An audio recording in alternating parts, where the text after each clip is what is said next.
Let me do one messy exponent problem that will be similar to something you might see on the homework. So let's say I have 3x to the negative 1 y squared, all squared in the numerator, and 6x in parentheses to the negative 1 in the denominator. How would you approach a problem like this? The first thing I would do is apply the exponent outside the parentheses to everything inside the parentheses, since everything inside the parentheses is just multiplied together.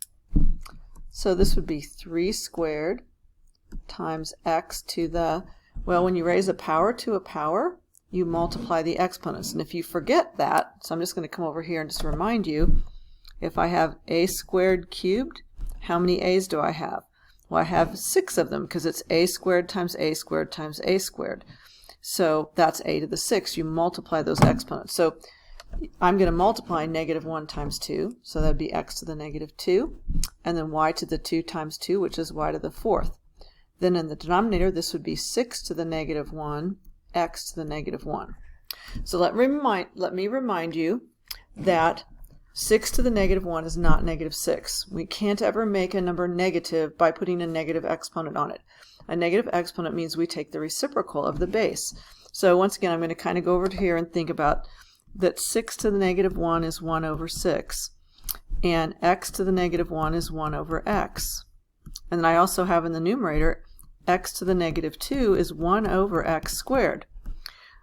Well, when I take the reciprocal of something, if it's in the denominator, then that number is going to end up in the numerator, because this is like saying 1 over 6 to the negative 1. So it's going to be 6 to the positive 1. So I'm going to take anything with a negative exponent and move it up to the numerator and make the exponent positive, and take the one with the negative exponent in the numerator and move it down to the denominator. I'm going to undo that button so that I don't... I want to undo that because I don't want that covering up what I just wrote. Oh well, you guys know it was a negative 1. So anyway, this is 3 squared times y squared times 6 times x, because it was x to the negative 1. Now it's, let me do this. It was all covered up. So this was x to the negative 1. Okay, so that is going up. All right, then in the denominator, the x squared comes down. So simplifying the numerator would be 9 times y to the 4th times 6 times x all over x squared. So that would be 9 times 6 is 54. Now I have an x in the numerator and I have an x squared in the denominator. So that means I would have an x that could be divided out.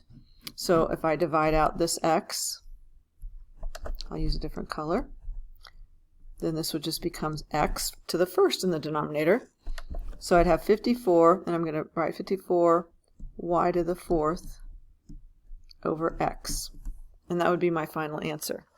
Now, are there some other ways you could handle this? It's kind of good to see that you can do things different ways. I think I would still start out do the entire top part the same, but I could just take 6x, since it's 6x to the negative 1, and put just the 6x up in the numerator at the very beginning.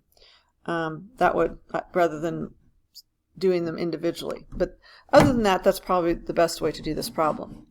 Now I want to show you one other problem, and that is, what if I have a whole thing raised to a negative exponent, like 2a squared over b to the 3rd, all raised to the negative 4th power. Okay. Now I could individually do this, like 2 to the negative 4th, a to the negative 8th, b to the negative 12th, and then, since everything has a negative exponent on them, put all the things in the numerator and the denominator, and vice versa. So I would end up with b to the 12th over 2 to the 4th, a to the 8th, and 2 to the 4th is 16. So it would be b to the 12th over 16 a to the 8th. So that's one thing I could do. Another way to approach this is to start by taking the reciprocal of everything in here, because when I put a negative exponent on it, it means take the reciprocal. So I could say this is b to the third over 2a squared, and raise this to the positive fourth power. And then that would give me b to the 12th, 2 to the 4th, times a to the 8th, or b to the 12th, 16a to the 8th. So it doesn't matter which order I do it in, whichever order that you like better. Sometimes I think it depends on the problem, what makes it easier to deal with. In this case, I kind of like taking the reciprocal of the entire fraction and then applying the exponent.